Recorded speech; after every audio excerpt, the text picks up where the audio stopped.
주님의 아름다우심을 우리가 더 보기를 원합니다. 주님이 얼마나 아름다우신지 우리가 그 아름다우신 예수님을 만나고 만날수록 하나님, 세상의 어떤 것들도 내 마음 안에 유혹이 될 수 없고 미혹이 될 수 없음을 고백할 수밖에 없습니다. 하나님, 우리가 주님을 더 알기를 원합니다. 주님을 더 사랑하기를 원합니다. 이 시간 지혜와 계시의 영을 이곳에 부으셔서 여기 있는 모든 친구들과 선생님들에게 또 저에게 주님을 아는 그 은혜를 부어주실 줄로 믿습니다. 오늘 말씀을 통해서 주님이 우리에게 어떠한 사랑을 주셨는지, 그리고 어떠한 삶을 우리에게 주셨는지 깨닫고 하나님의 그 마음을 알아서 하나님, 우리가 새로운 피조물로 이 땅 가운데 정복자로, 이 땅 가운데 사랑하는 자로, 이 땅 가운데 예수님처럼 살아가는 자들이 일어나게 하여 주시옵소서. 감사드리며 예수님의 이름으로 기도드립니다. 아멘. 네.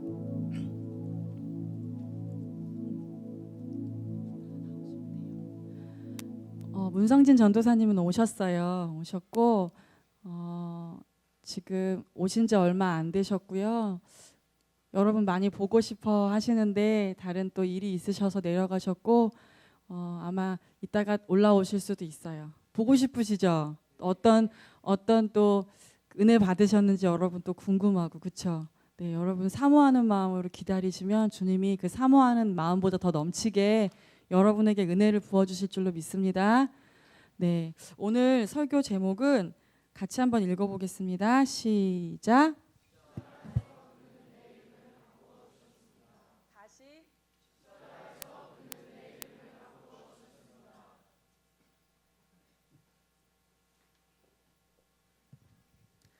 예, 십자가에서 그는 내 이름을 바꿔주셨습니다. 제목이 좀 길죠?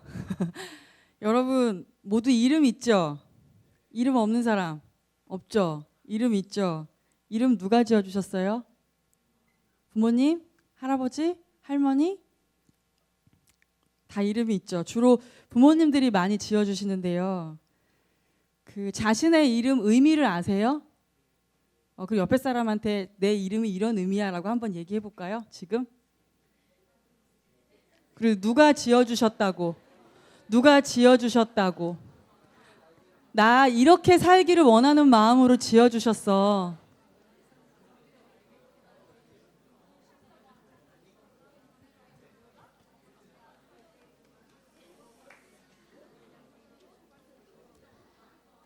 이 옆에 사람이랑 얘기 안 하는 사람은 이름이 없으신 분들인가 봐요.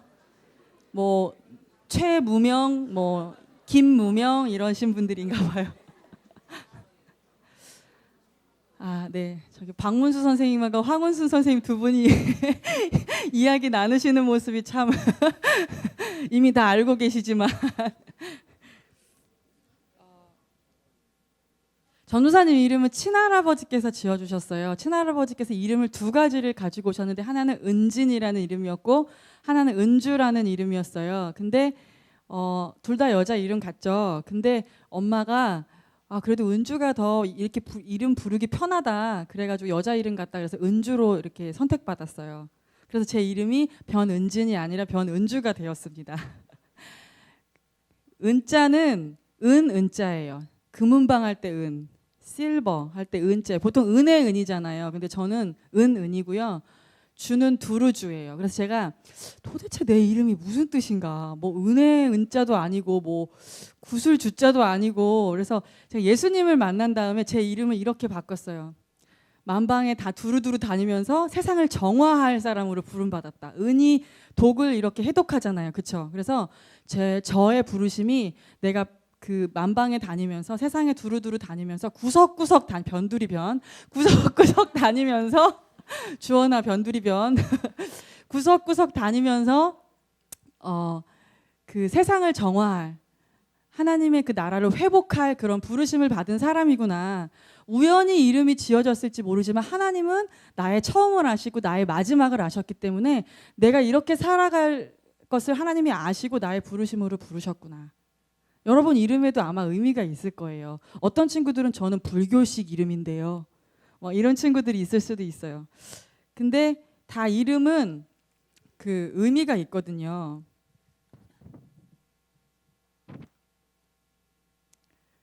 예. 근데 옛날에는 이름, 옛날 사람들, 여러분 부모님들 중에서도 이름 조금 이렇게 촌스러우신 분들 있잖아요. 그쵸? 뭐 제가 물어보진 않을게요. 근데 이름, 저희 어머니도 원래 이름이 순덕이셨어요. 순덕. 근데 순덕 되게 예쁘잖아요. 제 친구 중에도 순덕이가 있는데, 근데 서울에 오셔가지고 너무 창피해서 이름을 바꾸셨대요. 그래서 미자 경자, 아름다울 미의 서울경. 그래서, 그래서 이름을 바꾸셨어요. 순덕이에서. 근데 지금 저는 미경이라는 이름보다 순덕이라는 이름이 더 좋아요. 그런데 바꾸셨대요. 이 중에서도 아마 이름 바꾼 친구도 있을 건데, 옛날에는 막 개똥이라는 이름도 있었어요. 진짜 막 개똥처럼 뭐 이렇게 아프지 말고 잘 뭐 살아라. 뭐 또 그 다음에 뭐 어떤 막 막둥이 막 이름 이렇게 막 짓는 이름들이 많았잖아요. 그래서 나이 먹고 나서 이 사람들이 너무 이 어렸을 때부터 10대까지 이 놀림 때문에 거의 뭐 맨날 사람들한테 이름이 뭡니까? 학기 초에 자기 소개하고 이러는 거 굉장히 공포스러워하고 이러다가 이제 나이를 딱 먹으면 이때다 하고 개명을 해요. 그래서 이름을 다 바꿔요. 그래서 옛날에 개똥이었는지 막둥이였는지 도저히 알 수 없는 그런 이름들로 다 바뀌거든요. 자기 이름 개명하고 싶은 사람 없는 것 같은데 있어요? 아 전도사님 친구 이 얘기 많이 했는데 전도사님 친구 이름 중에서 명자라는 친구가 있었어요. 제 친구는 막 순덕이 명자. 제 이름이 제일 그래도 촌스럽지 않았어요. 은주. 근데 명자라는 친구가 있었는데 그 친구는 제가 얘기했지만 예수님 믿기 전에는 이름이 되게 창피했대요. 그래서 맨날 이렇게 소개할 때 제 이름은 명자 아끼꼬 쏘냐 뭐 그런 영화가 있어요. 혹시 여러분 아세요? 그런 영화 이렇게 이름 대면서 나이 드신 선생님도 좀 아시는 것 같은데 그 명자라는 이름이 아끼꼬인가 봐요. 일본 이름으로. 그러고 러시아 이름으로는 뭐 쏘냐 뭐 이런 의미인가 봐요. 그래서 영화 제목이 명자 아끼꼬 쏘냐라는 영화가 있었어요. 웃기죠? 웃어줘. 그래서 그렇게 이름을 소개하고 항상 그랬는데 예수님을 만난 거예요. 그 친구가. 예수님을 만나고 나서 자기 이름이 너무 좋은 거예요. 빛의 자녀. 그래가지고 내 이름이 완전히 이게 예수님을 믿을 나는 팔자였구나. 그러면서 이름을 안 바꾸겠다고 그래서 너무 명자가 너무 좋다고 그 다음부터는 자기 소개할 때마다 내 이름은 예수님의 나는 하나님의 사람입니다. 빛의 자녀입니다. 막 이렇게 얘기하고 다녔는데 그 친구가 목사님 사모님이 됐어요. 그런데 너무 이름 때문에 조금 이렇게 불편했나 봐요. 그래서 어느 날 갔더니 이름을 바꾼 거예요. 그래서 뭘로 바꿨나 봤더니 수아. 그래서 수아가 뭐야? 그러니까 여수아 할 때 그 수아로 바꿨대요. 그래서 명자에서 수아로 바꿨어요. 그래가지고 제가 이제 명자라는 이름이 편하니까 명자야 막 집에 가서 부르면 아니 누가 명자야? 여기 명자가 어딨어? 막 우리 교회 사람들 알면 난리나 막 이렇게 말을 하더라고요. 그래서 여러분들 중에서도 이름이 이렇게 마음에 안 드시는 친구들이 있을 수 있겠지만 자신의 이름을 사랑하게 되시기를 바랍니다. 그게 우연히 지어진 이름이 아닌 것 같아요. 그리고 또 여러분들 이름 이렇게 의미가 있잖아요. 근데 그 이름 지어주신 분들이 여러분들한테 너는 이렇게 살기를 바래. 네가 이런 사람이 되기를 바래. 그런 마음으로 분명히 지어주셨을 거거든요. 그 마음을 가지고 저는 살아가고 있어요. 그런 사람 한번 손 들어보자. 별로 없네요. 내 이름은 이름이고 나는 그냥 나대로 살고. 근데 오늘 우리 성경을 보면 우리에게 새로운 이름을 지어주신 분이 계세요. 그분이 누구냐면 바로 예수님이세요. 누구요? 네, 예수님께서 성경에 보면은 사람들에게 새로운 이름을 굉장히 잘 지어주세요. 먼저 창세기에 나오는 아브람과 사레. 그들 이름이 어떻게 바뀌었죠? 아브람은 아브라함으로 사레는 사라로 바뀌었죠. 창세기 17장 5절인데요. 이제 후로는 내 이름을 아브람이라 하지 아니하고 아브라함이라 하리니 이는 내가 너로 열국의 아비가 되게 함이니라. 창세기 17장 15절에 하나님이 또 아브라함에게 이르시되 내 아내 사레는 이름을 사레라 하지 말고 사라라 하라. 이때가 언제냐면 아브라함 99세 때예요. 아브라함이 이삭을 언제 낳았죠? 100세 때. 100세 전에 99세 때 하나님이 아브라함에게 나타나셨어요. 나는 전능한 하나님이라 너는 내 앞에서 행하여 완전하라. 그리고 아브라함과 언약을 세우세요. 너는 이제 열국의 아비로 내가 너를 복의 근원이 되게 할 거고 너는 이러이러한 삶을 살게 될 거야 라고 주님께서 언약을 하고 이름을 바꿔주세요. 그 이름이 뭐예요? 아브람에서 아브라함으로 바뀌었어요. 남편이 이름이 바뀌니까 아내도 따라 이름이 바뀌었어요. 사레에서 사라로. 하나님께서 아브라함에게 찾아오셨을 때 그 이름에 맞는 사람이 되어서 그 사람의 이름을 바꿔준 게 아니라 이름을 지어주시면서 뭐라고 축복하셨어요? 뭐라고 약속하셨어요? 너는 열국의 아비야. 너는 이러한 삶을 살 거야 라고 예언해 주신 거예요. 아브라함을 향한 하나님의 보배롭고 아름다운 계획과 뜻을 이름을 통해서 알려주신 거예요. 또한 야곱인데요. 야곱은 이름이 뭘로 바뀌었어요? 이스라엘로. 창세기 32장 28절입니다. 그가 이르시되 내 이름을 다시는 야곱이라 부를 것이 아니요 이스라엘이라 부를 것이니 이는 내가 하나님과 미 사람들과 겨루어 이겼음이니라. 야곱 또한 이름이 이스라엘로 바뀐 후에 그가 자신을 내려놓는 삶을 살고 형을 더 이상 두려워하지 않는 그 삶으로 들어가게 됩니다. 이 이름이 축복의 이름이었어요. 신약에도 나와요. 신약에는 누가 있을까요? 시몬. 시몬이 누군지 알아요? 시몬이 이름이 어떻게 바뀌었죠? 게바, 베드로. 우리 반석 선생님이 생각나네요. 네, 반석 선생님. 네, 이름 반석이에요. 요한복음 1장 42절입니다. 데리고 예수께로 오니 예수께서 보시고 이르시되 내가 요한의 아들 시몬이니 장차 게바라 하리라 하시니라. 게바는 번역하면 베드로라. 시몬이 어떤 성격의 사람이었어요? 시몬이 어떤 사람이었어요? 불같은 사람이었어요. 성격 굉장히 급한 사람이었죠. 막 그 뜨거운 냄비 막 끓는 것처럼 그렇게 불같은 성격의 사람이었는데 하나님이 그 시몬을 만나서 뭐라고 이름을 바꿔주셨어요? 너는 반석이야 이제부터. 너 게바야 베드로야 라고 말씀해 주셨어요. 내가 누구인지 알 때 내가 어떻게 살아갈지를 알게 돼요. 세상에 많은 사람들이 내가 누구인지 모르고 그냥 살아가요. 그래서 삶을 엉망진창으로 살아가요. 저 누구인지 아는데요. 누구네 집 자식이고 뭐 어느 학교 다니고 또 누구 친구고 내 주변에 누구누구 있는데요. 난 그런 사람인데요. 그게 여러분이 누구인지를 말해주는 게 아니에요. 그러면 그런 조건들이 바뀐다면 여러분들의 삶은 그 바뀌는 조건에 의해서 또 바뀌게 되는 것이 뿐이에요. 여러분이 누구인지를 알 때 여러분의 삶은 달라질 수밖에 없어요. 그게 바로 정체성이에요. 에베소서 5장 8절인데요. 너희가 전에는 어두움이더니 이제는 주 안에서 빛이라 빛의 자녀들처럼 행하라. 한번 같이 따라해 볼까요? 너희가 전에는 어두움이더니 이제는 주 안에서 빛이라 빛의 자녀들처럼 행하라. 이 구절 굉장히 익숙하죠? 어디에 나와요? 우리 옛날에 많이 했잖아요. 당신도 담임 목사님의 소책자 어디 나오죠? 거기 나오죠? 이거 엄청 많이 선포했던 거 기억나요. 너희가 전에는 어두움이더니 이제는 주 안에서 빛이라. 전도사님은 여기다가 전도사님 가족 이름 다 넣고 선포했어요. 여러분도 그렇게 해보신 적 있어요? 지금 가족 중에서 믿지 않는 분들 계신가요? 그럼 여기다 이름 넣어서 선포하세요. 아멘? 아멘?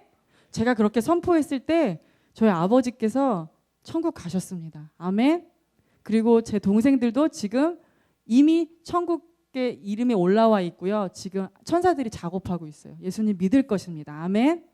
여러분 가족 중에서도 분명히 있을 거예요. 그래서 이름을 넣고 선포하시기 바랍니다. 다시 한번 우리가 선포하겠습니다. 입을 크게 벌리고 허리를 쫙 펴고 어깨를 펴고 자, 눈 말똥말똥.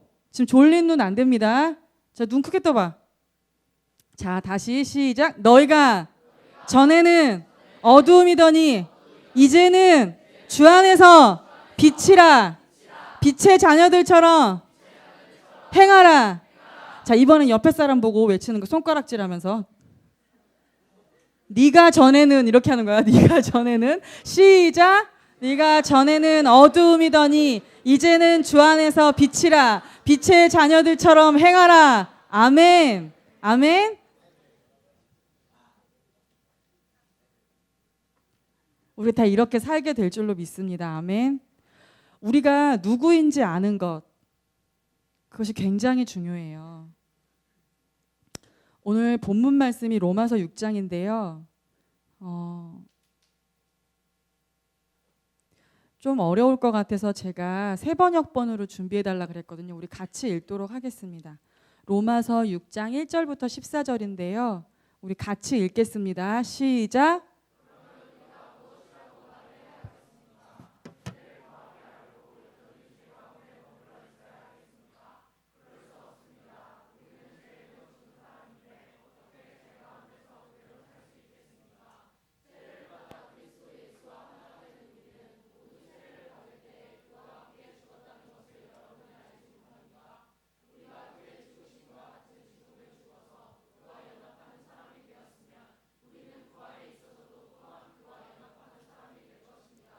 우리의 옛사람이 그리스도와 함께 십자가에 달려 죽은 것은 죄의 몸을 멸하여서 우리가 다시는 죄의 노예가 되지 않게 하려는 것임을 우리는 압니다. 죽은 사람은 이미 죄의 세력에서 해방되었습니다. 우리가 그리스도와 함께 죽었으면 그와 함께 우리도 또한 살아날 것임을 믿습니다. 우리가 알기로 그리스도께서는 죽은 사람들 가운데서 살아나셔서 다시는 죽지 않으시며 다시는 죽음이 그를 지배하지 못합니다. 그리스도께서 죽으신 죽음은 죄에 대해서 단번에 죽으신 것이요 그분이 사시는 삶은 하나님을 위하여 사시는 것입니다. 이와 같이 여러분도 죄에 대해서는 죽은 사람이요 하나님을 위해서는 그리스도 예수 안에서 삶을 알아야 합니다. 그러므로 여러분은 죄가 여러분의 죽을 몸을 지배하지 못하게 해서 여러분이 몸의 정욕에 굴복하는 일이 없도록 하십시오. 그러므로 여러분은 여러분의 지체를 죄에 내맡겨서 불의의 연장이 되게 하지 마십시오. 오히려 여러분은 죽은 사람들 가운데서 살아난 사람답게 여러분을 하나님께 바치고 여러분의 지체를 의의 연장으로 하나님께 바치십시오. 여러분은 율법 아래 있지 않고 은혜 아래 있으므로 죄가 여러분을 다스릴 수 없을 것입니다. 아멘. 이게 무슨 말이에요? 이게 무슨 말이냐면 나와 그리스도와의 연합을 말하는 거예요. 그리스도인은 그리스도와 함께 십자가에 못 박혀서 옛사람은 죽고 그리스도와 함께 하나님께 대하여는 사는 새로운 삶을 사는 인생들이라는 것을 말해주고 있어요. 로마서 6장은.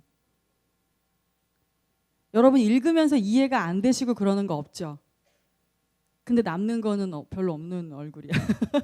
이해는 했는데 뭐가 나왔지? 이런 내용이에요.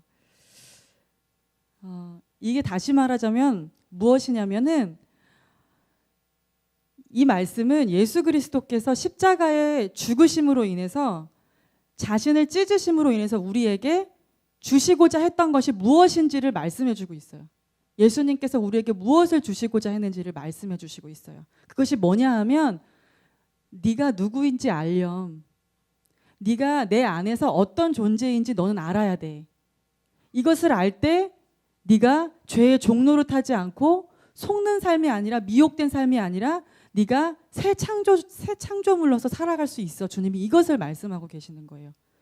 첫 번째 어떤 것이냐면 그러니까 다시 말하자면 우리의 신분의 변화를 주님께서 말씀하시는 건데 첫 번째 한번 따라해 볼까요? 고아에서 아들로. 고아에서 아들로. 네. 고마워요. 이 혈연지간이 아닌데 합법적으로 가족이 되는 두 가지 이런 제도가 있는데 그것이 하나는 뭐냐면은 양자가 되는 거예요. 다른 하나는 뭘까요? 결혼. 누가 말했어요? 현아 선생님? 결혼하고 싶으시다 그러더니 두 가지예요. 뭐라고요? 양자가 되는 것과 결혼하는 거예요. 근데 우리 성경에 보면은 아버지와 아들, 아버지와 딸이라고는 표현 안 하잖아요. 그래서 우리 딸들이 조금 불만이죠. 왜 맨날 아버지와 아들이라 그래? 왜 아버지랑 딸이라고 안 해? 난 딸인데. 나도 옛날에는 그렇게 생각했거든. 근데 이걸 보니까 그게 아니라 우리 유산은 누구에게 상속이 되죠? 아들, 그렇죠? 그런 의미예요. 하나님 아버지의 그 유산을 아들에게 상속한다. 그래서 이 아들은 굳이 남자를 말하는 것이 아니라 이 유산을 받는, 유업을 받는 그것을 상징하는 의미예요. 또 결혼을 통해서 우리가 신부가 되잖아요. 그렇죠? 그 남자들 막 다리 털나고 막 이런 사람들이 웨딩드레스 입고 입는다 그러면 상상이 안 되지만 예수 그리스도께서 우리의 신랑 되시고 우리의 신부 상징적인 거잖아요. 그렇죠? 그래서 우리에게 쌤쌤인 거야. 그죠? 그래서 고아에서 아들로, 십자가에서 예수님께서 죽으심으로 고아였던 우리를 주님의 아들 삼아 주신 거예요. 로마서 8장 14절에서 16절입니다. 같이 읽어볼까요? 시작.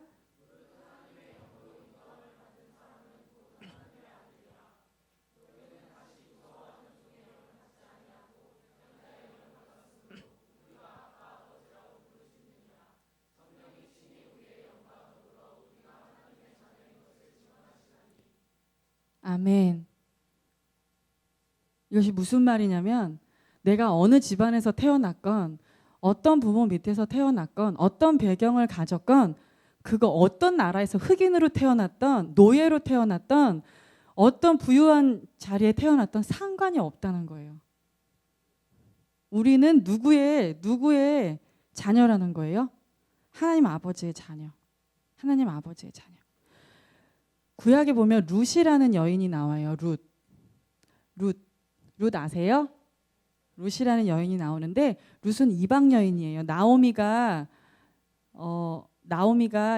그 이방 남편을 따라서 이방 나라 모압이라는 나라에 가서 아들을 이방 여인과 결혼시켜서 이방 여인을 데리고 다시 이스라엘로 돌아온 거예요. 그러니까 룻은 다시 말하면 이방 여인이에요. 근데 그 이방 여인이 어머니의 하나님이 나의 하나님이라는 그 신앙을 가졌을 때 고아에서 하나님과 상관없는 자여서 하나님의 아들로 하나님의 자녀로 유업을 상속받는 자로 변화되게 되는 거예요.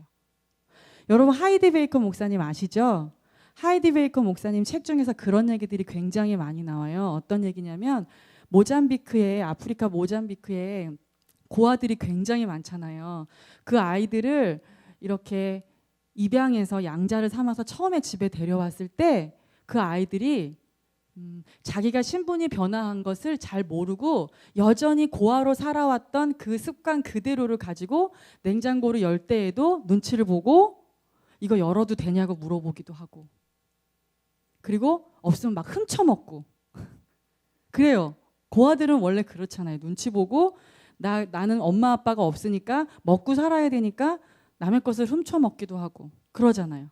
근데 이제 너는 고아가 아니야. 너는 이제 내 아들이야. 내 딸이야. 라고 말해줘도 그걸 잘 믿지 않는 거예요. 그런데 하이디 베이커 목사님이랑 그 남편 되시는 목사님이 지극정성으로 사랑해주고 내가 너를 사랑해 라고 말해주고 내가 너를 보호해 줄 거야. 이제는 너는 혼자가 아니야. 라고 함께 살면서 계속해서 그 사랑을 부어줬을 때 이 아이가 양자의 영을 받아서 이제는 더 이상 훔쳐먹지도 아니하고 물어보지도 아니하고 당당하게 냉장고에 가서 먹을 것을 먹는 사람으로 아들로 진짜 딸로 변화된다는 거예요. 주님께서 우리에게 주시고자 하시는 것이 바로 그거예요. 바로 그 사랑 안에 우리가 들어오기를 원해요. 예수님을 믿는다고 하면서 예수님의 사랑을 경험했다고 하면서 여전히 우리가 사람의 눈치를 보고 그리고 두려움이 많은 가운데 살아가고 있다면 주님께서 우리를 향해서 다시 말씀하십니다. 너는 내 아들이야. 너는 내 딸이야. 내 사랑 안에 들어오렴. 내 안에서 너는 많은 것, 모든 것을 가졌단다. 주님께서 말씀하십니다. 그래서 여러분 중에 두려움이 있고 불안함이 있고 또 결핍이 있고 부족하다고 느껴지는 친구들은 이런 기도를 하세요. 주님, 저에게 양자의 영을 더욱 충만케 하사 제가 주님의 사랑 가운데서 이 사랑 안에서 자유하게 해주세요 라고 기도하시기를 바랍니다. 이런 사람들은 어떤 사람을 만나든지 당당할 수 있어요. 왜냐하면 내 아버지가 누구예요? 하나님이시니까. 내 아버지가 누구니까? 하나님이시니까. 그래서 자유합니다. 자, 두 번째는 따라해 보세요. 죄인에서 의인으로. 뭐라고요? 죄인에서 의인으로. 누가복음 5장 32절입니다. 같이 읽을까요? 시작. 내가 의인을 부르러 온 것이 아니요 죄인을 불러 회개시키러 왔노라. 로마서 5장 6절에서 8절입니다. 시작. 우리가 아직 연약할 때에 기약대로 그리스도께서 경건치 않은 자를 위하여 죽으셨도다. 의인을 위하여 죽는 자가 쉽지 않고 선인을 위하여 용감히 죽는 자가 혹 있거니와 우리가 아직 죄인 되었을 때에 그리스도께서 우리를 위하여 죽으심으로 하나님께서 우리에게 대한 자기의 사랑을 확증하셨느니라. 로마서 5장 19절입니다. 시작. 한 사람의 순종치 아니함으로 많은 사람이 죄인 된 것 같이 한 사람의 순종하심으로 많은 사람이 의인이 되리라. 아멘. 주님이 십자가에 달려 죽으신 것은 의인을 위함이 아니라 죄 없다 하는 자를 위한 것이 아니라 누구를 위함이라고 하셨어요? 죄인을 위해서 죄인을 불러 회개시키러 오셨다고 말씀하셨어요. 여러분이 삶 가운데 넘어져서 죄 가운데 넘어져서 난 더 이상 가망이 없어. 주님이 나 이런 나를 사랑하실까라고 여러분 스스로 자책하고 넘어져 있을 때 이 십자가를 바라보세요. 그 십자가에서 어떤 음성이 들리냐면 내가 이런 너를 구원하러 온 거야. 이런 너를 구원하기 위해서 내가 온 거야. 주님이 말씀하시고 나는 네가 최악의 모습일 때조차도 나는 다 알고 있고 그런 너를 구원하기 위해서 이 땅에 온 거야 라고 주님이 말씀하세요. 그게 바로 주님의 사랑이에요. 그리고 주님의 그 의로운 옷으로 우리를 안아주시고 입혀주세요. 그게 주님의 사랑입니다. 그럴 때 우리가 그 주님의 십자가의 사랑을 바라볼 때 우리의 마음이 더 이상 두려운 주님이 아니라 나의 허물을 덮으시는 주님, 나의 허물을 안아주시는 주님, 그 주님의 사랑으로 인해서 우리의 마음이 녹아지고 우리의 마음이 일으킴 받아서 회복받아서 주님을 사랑할 수 있게 되는 거예요.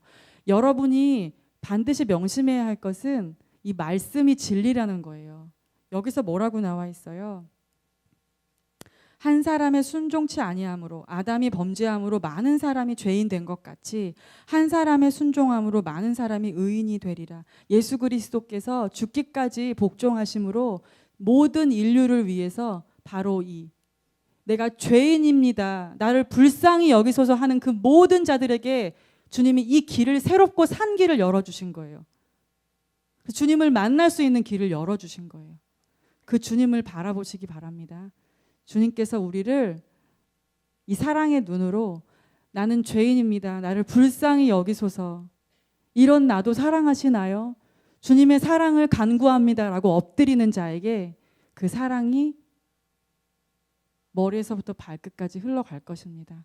우리 모두에게 하나님 앞에서 주님 앞에서 이 낮은 마음, 겸손한 마음 그리고 주님을 신뢰하는 마음이 주님을 알고자 하는 마음이 주님을 사랑하고자 하는 마음이 더 깊어지기를 원합니다. 아멘. 자, 세 번째는 따라해 볼까요? 저주에서 축복으로. 갈라디아서 3장 13절에서 14절입니다. 시작.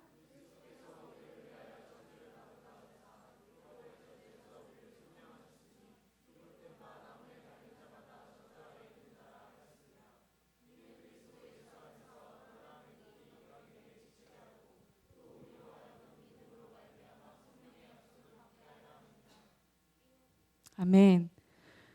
주님이 우리를 위해서 십자가에 못 박혀 죽으신 것은요, 우리로 지옥 가는 인생, 다른 사람을 나뿐만이 아니라 다른 사람들을 지옥으로 끌고 가는 저주받은 인생으로 살게 하려 하시는 것이 아니라 아브라함처럼 복의 근원이 되게 하려 하시는 것이에요. 믿으세요? 여러분 한 분이 예수님을 만남으로 인해서 구원받음으로 인해서 여러분의 가정의 구원이 임합니다. 아멘. 여러분의 도시가 구원이 임합니다. 아멘. 여러분의 나라가, 저와 여러분의 나라가 구원이 임합니다. 그리고 열방의 부흥이 올 것입니다.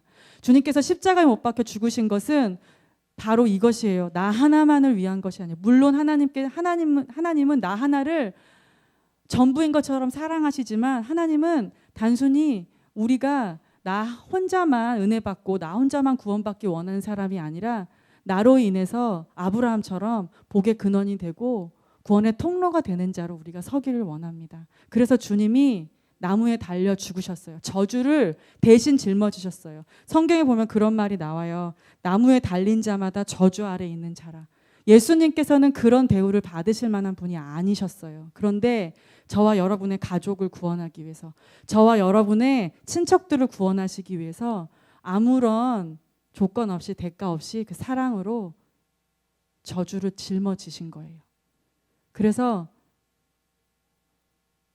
가끔 이런 주님의 어떤 이 사랑의 마음이 저에게 부어질 때는 너무 감사해서 눈물이 나요. 그래서 여러분과 제가 주님의 이 사랑을 더 알기를 원합니다. 하나님께서 주신 축복이 정말 이렇게 엄청난 것이라는 것을 우리의 마음으로 더 알기를 원해요. 그냥 문자로, 그냥 생각으로, 그냥 그렇다니까 이것이 아니라 그 하나님께서 우리에게 엄청난 것을 주시기 위해서 희생하셨다라는 것을 우리의 영이 더 알기를 원합니다. 그래서 감사의 고백이 터져 나오기를 원합니다. 아멘. 자, 네 번째는 따라해 볼까요? 창기에서 신부로. 뭐라고요? 창기에서 신부로. 창기가 뭐예요? 몸을 파는 여인들. 창기에서 신부로. 우리가 흔히 탕자의 비유나 호세아에 나오는 고멜의 이야기를 들으면 막 화내잖아요. 처음에. 아니 주님 말도 안 돼요. 어떻게 이런 여자를 사랑하라고 해요. 막 그러면서 말도 안 돼요. 호세아 너무 불쌍해요. 아니 고멜같이 음란한 여인은 어떻게 아내를 맞으라고 해요. 막 그래요. 그리고 막 분노해요. 근데 그럼 왜 그래요? 나는 고멜이 아니라는 거지. 그치? 나는 고멜일 리가 없다는 거예요. 그래서 하나님이 그런 말씀을 하실 때 너무나 말도 안 된다라고 생각해요. 우리가 여기서 그런 은혜가 필요해요. 뭐냐면 말씀을 읽을 때나 또 어떤 설교를 들을 때 그것이 나라고 여겨지는 마음, 그 마음이 저와 여러분에게 임해야 돼요. 억지로 되는 것이 아니라 내가 바로 저런 자였는데, 내 안에 저런 모습이 있는데, 주님의 빛이 비쳐서 우리 마음 안에 그것을 볼 수 있는 눈들이 열리기를 원합니다. 아멘. 호세아 1장 2절입니다. 같이 읽겠습니다. 시작. 여호와께서 비로소 호세아로 말씀하시니라. 여호와께서 호세아에게 이르시되 너는 가서 음란한 아내를 취하여 음란한 자식들을 낳으라. 이 나라가 여호와를 떠나 크게 행음함이니라. 1장 10절입니다. 시작. 그러나 이스라엘 자손의 수가 바닷가의 모래같이 되어서 측량할 수도 없고 셀 수도 없을 것이며 전에 저희에게 이르기를 너희는 내 백성이 아니라 한 그곳에서 저희에게 이르기를 너희는 사신 하나님의 자녀라 할 것이니라. 하나님이 음란한 이스라엘 백성, 하나님을 버리고 떠난 이스라엘 백성을 향해서 계속 애타하시면서 나는 너를 그래도 버릴 수가 없어. 너를 나의 자녀라고 할 것이야 라고 이렇게 또 말씀을 하세요. 호세아서를 계속 읽다 보면 하나님의 마음이 계속해서 그 긍휼의 마음으로 끓는 것들을 여러분이 알 수가 있어요. 2장 16절을 보겠습니다. 여호와께서 이르시되 그날에 내가 나를 내 남편이라 일컫고 다시는 내 바알이라 일컫지 아니하리라. 2장 19절에서 20절입니다. 시작. 내가 내게 장가들어 영원히 살되 의와 공변됨과 은총과 긍휼이 여김으로 내게 장가들며 진실함으로 내게 장가들리니 내가 여호와를 알리라. 3장 1절에서 5절입니다. 다 같이 시작. 여호와께서 내게 이르시되 이스라엘 자손이 다른 신을 섬기고 건포도 떡을 즐길지라도 여호와가 저희를 사랑하나니 너는 또 가서 타인에게 연애를 받아 음부된 그 여인을 사랑하라 하시기로 내가 은 15개와 보리 한 호멜 반으로 나를 위하여 저를 사고 저에게 이르기를 너는 많은 날 동안 나와 함께 지내고 행음하지 말며 다른 남자를 쫓지 말라. 나도 내게 그리하리라 하였노라.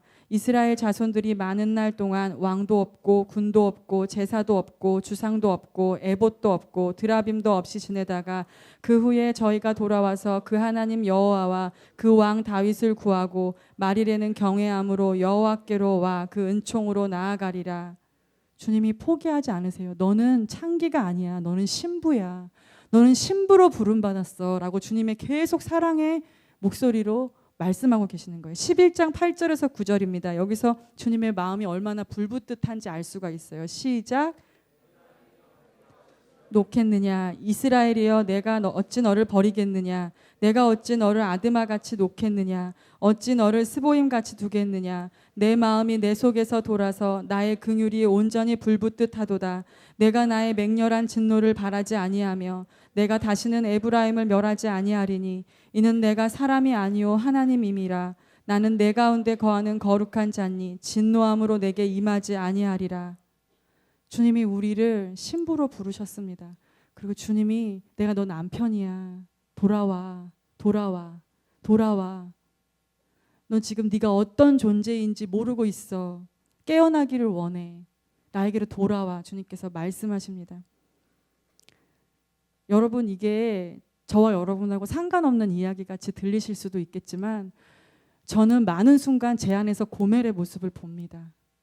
제가 하나님을 뜨겁게 사랑했던 순간이 있지만 또 다른 한편으로는 마음이 식어져서 다른 것에 마음을 빼앗길 때 거기서 와장창창 깨져가지고 마음이 상처받고 그리고 나서 떠오르는 분이 예수님이에요.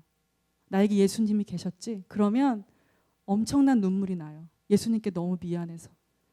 내가 예수님으로 예수님께 마음이 멀어져서 마치 고멜처럼 다른 곳에서 또 마음을 채우고 사랑을 얻으려고 사랑을 구걸하려고 하면서 살아갔었구나. 표현이 좀 극단적이지만 그것이 때로는 공부가 될 수도 있고요. 공부를 하지 말라는 것이 아니에요. 그것이 때로는 우리 여기 10대들 중에서는 친구 관계 굉장히 중요하잖아요. 친구에게 목숨 거는 그 마음일 수도 있고요. 여러 가지일 수가 있어요. 근데 주님이 말씀하세요. 나는 너의 남편이야. 나는 너의 남편이야. 너는 나의 신부야. 네가 내가 아닌 다른 것으로 너의 마음을 채우려고 할 때 너는 분명히 상처받을 수밖에 없어. 라고 주님이 말씀하세요. 여러분과 저는 예수님께서 십자가의 지심으로 우리를 신부로 우리의 이름을 바꿔주셨다는 것을 절대로 잊으시면 안 됩니다. 아멘. 아멘. 신부는 어때요? 신랑만 바라보죠. 신랑만 사랑하죠. 신랑이 무슨 말 할지 듣기를 원하죠. 내 남편이 나한테 무슨 말, 난 몰라, 결혼 안 해봐서 모르겠지만 그럴 것 같아요. 다른 남자가 나한테 뭐라고 말하는 거 중요하지 않고 내 남편이 나한테 뭐라고 말해주는지가 중요할 것 같아요. 당신 예뻐, 당신 너무 사랑스러워. 그러면 다른 사람이 뭐라고 해도 굉장히 좋을 것 같아요. 아무렇지도 않을 것 같아요. 그런가요, 황은순 선생님? 네, 네, 그러시대요. 진짜 그런 것 같아요. 난 내 남편의 목소리, 내 신랑의 목소리를 듣기를 원해요. 나 다른 사람의 목소리에 내 기분이 왔다 갔다 하는 그런 사람이 되고 싶지 않아요. 난 창기처럼 살고 싶지 않아요. 나는 내 남편만 사랑하고 내 남편의 목소리만 귀를 기울이는 나는 그런 신부, 순결한 신부, 순전한 신부로 살아가기를 원해요. 여러분도 원하시나요? 예, 저도 원해요. 자, 신약입니다. 요한복음 8장입니다. 같이 읽어볼까요? 시작. 예수는 감람산으로 가시니라. 아침에 다시 성전으로 들어오시니 백성이 다 나아오는지라. 앉으사 그들을 가르치시더니 서기관들과 바리새인들이 음행 중에 잡힌 여자를 끌고 와서 가운데 세우고 예수께 말하되 선생이여 이 여자가 간음하다가 현장에서 잡혔나이다.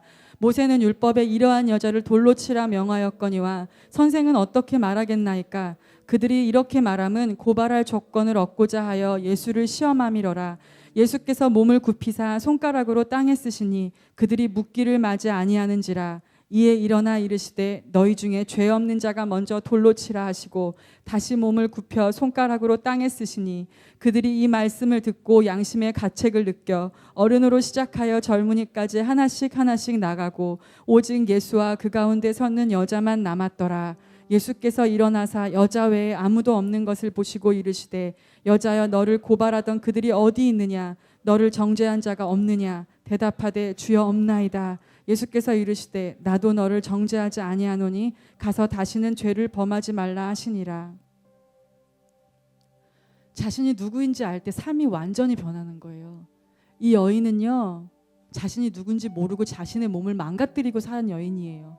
몸을 막 팔았어요. 던졌어요. 난 이렇게 살아도 돼. 이렇게 살아도 돼. 그리고 나 그 현장에 없었으니까 잘 모르겠지만 현장에서 잡혔을 때 사람들이 그 여인을, 여러분 패션 오브 크라이스트라는 영화 보셨나요? 거기에 보면은 그 여인이 나오잖아요. 얼굴에 온통 맞아가지고 상처투성이로 예수님의 그 발에 손을 이렇게 자기를 구원해달라고 엎드리는 그 여인의 모습을 기억하시죠? 이 여인이 변했는지 어떻게 알아요? 이 여인이요, 예수님이 십자가 못 박히시는 그 현장까지 따라가요. 그 영화에 나오죠.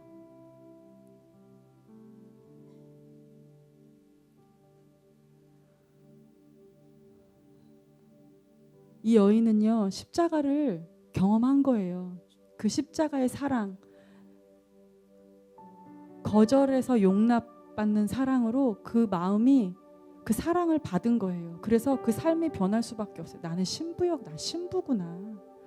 나 창기가 아니구나. 난 이렇게 살아가야 될 존재가 아니구나. 그리고 깨어났어요. 그리고 예수님을 쫓았어요. 예수님을 따라갔어요. 끝까지. 모든 사람들이 배신하고 도망갈 때도 그것을 두려워하지 않고 예수님의 그 끝까지 쫓아갔어요. 이것이 진짜 그리스도인의 삶이에요. 변화가 없는 삶. 왜 사람들 그러잖아요. 저는 과거에 한가닥 했어요. 옛날에 술도 많이 마셨고 담배도 많이 폈고. 뭐 어둠의 전도사 누구 생각나죠? 어둠의 전도사. 근데 그게 중요한 게 아니에요. 오히려 내가 그랬던 내가 주님의 사랑을 만남으로 인해서 내가 이렇게 변했습니다. 주님이 나를 이렇게 바꾸셨어요. 주님이 이런 분이세요. 그렇게 고백할 수 있는 거 너무 아름답잖아요. 그렇죠? 어떤 분이 창기에게 너는 신부야. 난 너만 바라봐. 난 너의 유일한 남편이야. 나는 너를 위해서 모든 것을 해줄 수 있어라고 말하는 분이 누가 있어요? 세상에 어떤 남자가 창기에게 그런 고백을 하나요? 뭐 귀여운 여인이라는 영화에 보면은 줄리아 로버츠에게 그 남자 주인공이 그런 고백을 하더라고. 그건 말도 안 되는 얘기예요. 단순히 영화예요. 그런 일은 없어요. 그런 일은 없어요. 창기는 창기일 뿐이에요. 창기는 창기의 대접을 받게 돼 있어요. 주님은 구원자세요. 너는 그렇게 살 사람이 아니야. 너는 신부야. 나의 신부.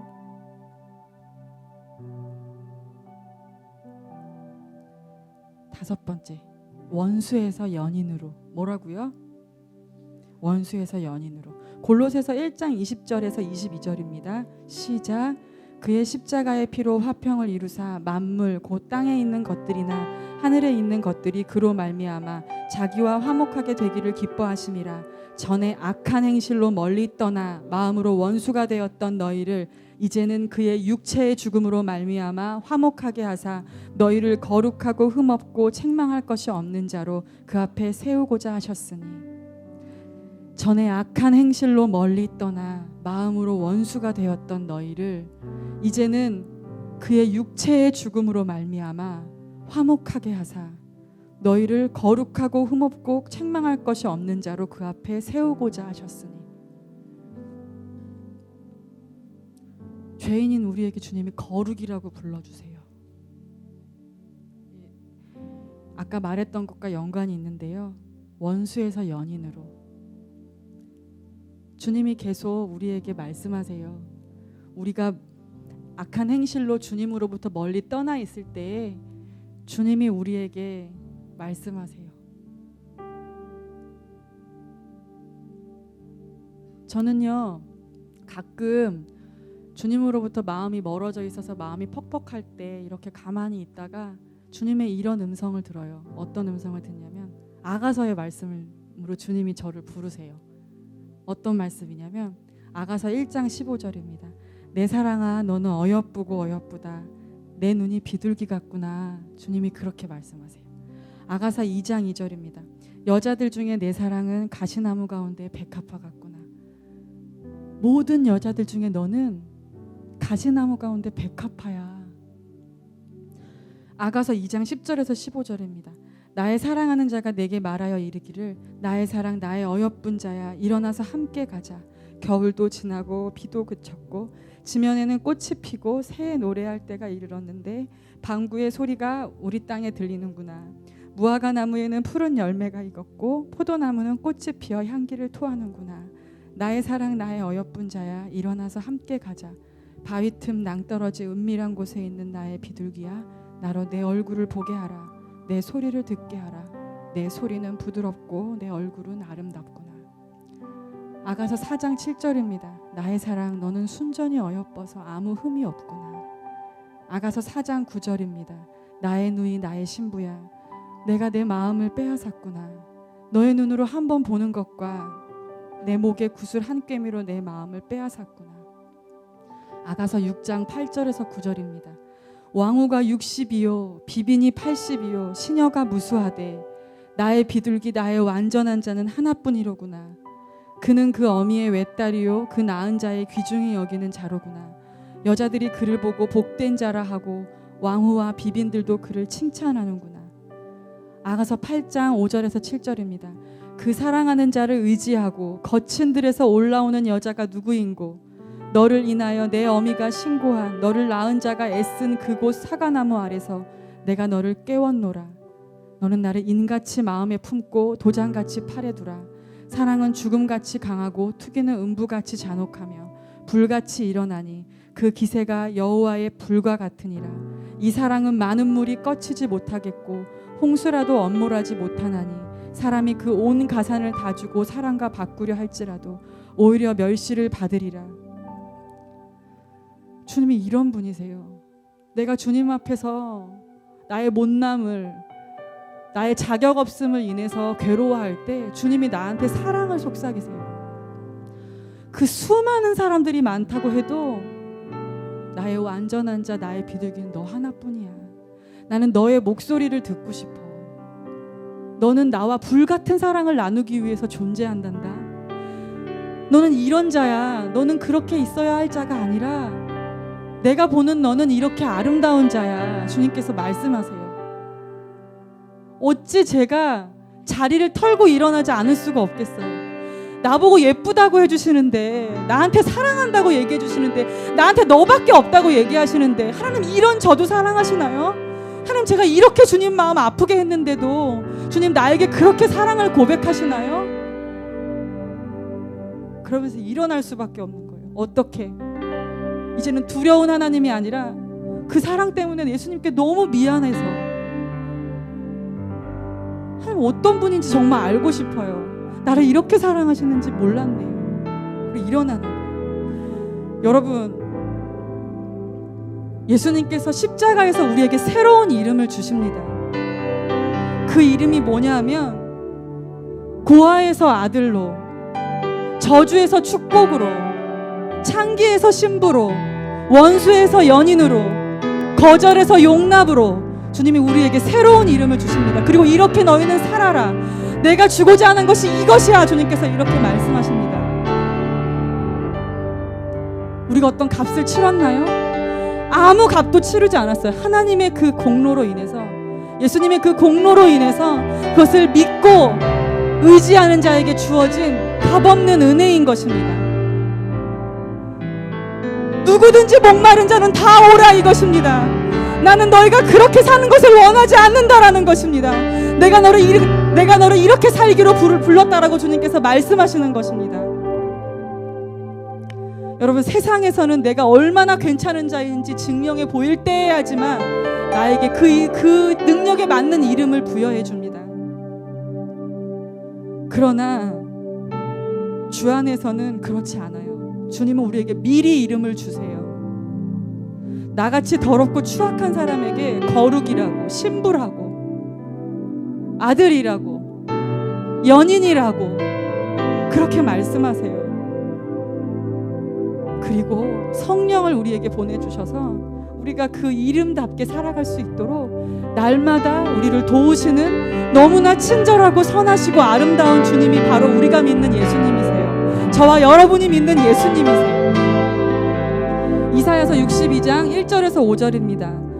나는 시온의 의가 빛같이 예루살렘의 구원이 횃불같이 나타나도록 시온을 위하여 잠잠하지 아니하며 예루살렘을 위하여 쉬지 아니할 것인즉 나는 네가 네 이름에 맞게 살아갈 수 있도록 쉬지 않을 거야. 주님께서 말씀하세요. 내가 너와 약속한 것을 지킬 거야. 주님께서 말씀하세요. 이방 나라들이 내 공의를 묻 왕이 다 내 영광을 볼 것이요 너는 여호와의 입으로 정하실 새 이름으로 일컬음이 될 것이며 너는 또 여호와의 손에 아름다운 관 내 하나님의 손에 왕관이 될 것이라. 다시는 너를 버림받은 자라 부르지 아니하며 다시는 내 땅을 황무지라 부르지 아니하고 오직 너를 헵시바라 하며 하나님께서 좋아하시는 여인을 말합니다. 내 땅을 뷸라 결혼한 여인을 말합니다. 라 하리니 이는 여호와께서 너를 기뻐하실 것이며 내 땅이 결혼한 것처럼 될 것이며 마치 청년이 처녀와 결혼함 같이 내 아들들이 너를 취하겠고 신랑이 신부를 기뻐함 같이 내 하나님이 너를 기뻐하시리라.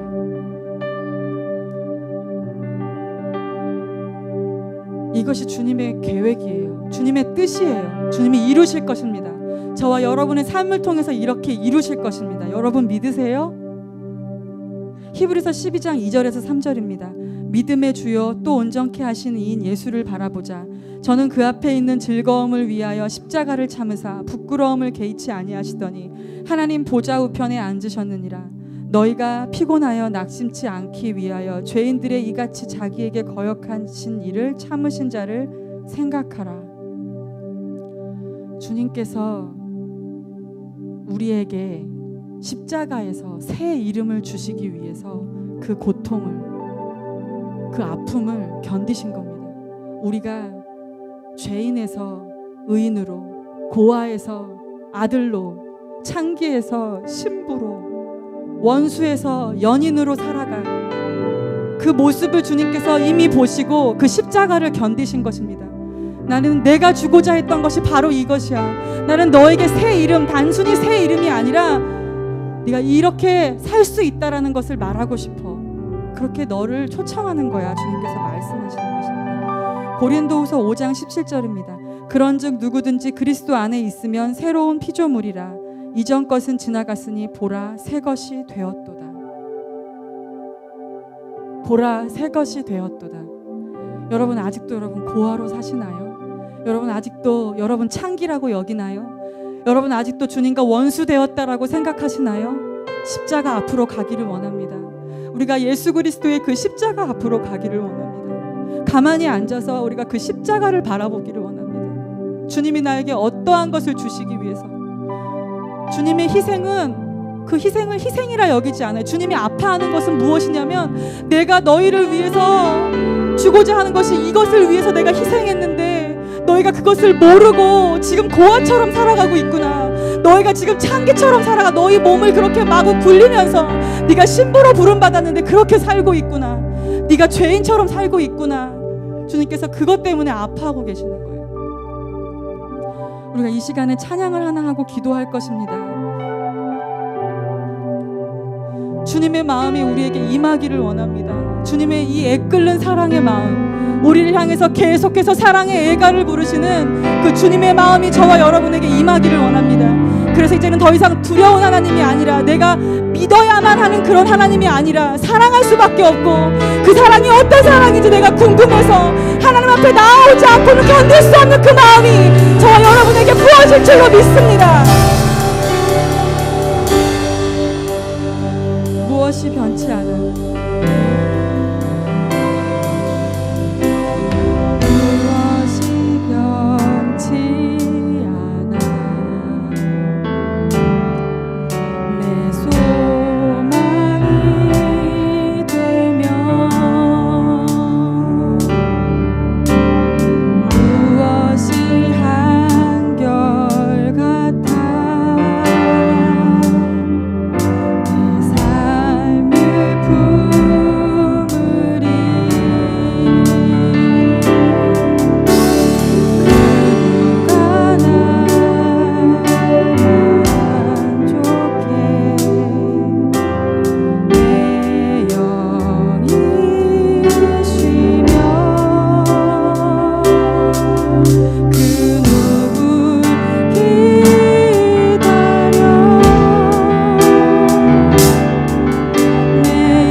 내가 이것을 너희에게 주기 위해서 십자가의 고난을 견뎠다.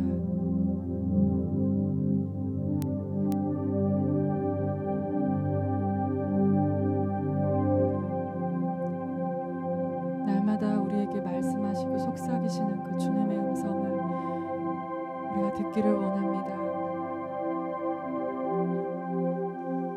십자가에서 주님이 내 이름을 바꾸어 주셨습니다. 난 이제 더 이상 옛사람이 아닌 새로운 피조물로 살아갈 것입니다. 성령님 나를 도와주시옵소서. 난 이제 더 이상 고아가 아니고 아들로, 나는 이제 더 이상 창기가 아닌 신부로, 더 이상 원수가 아닌 연인으로, 거절이 아닌 용납으로 주님과 연합하기를 원합니다. 주님이 내 안에, 내가 주님 안에 그렇게 언제나 연합하여서 우리가 하나 되기를 원합니다. 주님 그 은혜를 우리에게 부어 주시옵소서. 감사드립니다. 이제 우리가 이름에 맞게 살아갈 수 있도록 은혜를 베푸실 주님을 기대하며 찬양합니다. 감사드리며 예수님의 이름으로 기도드립니다.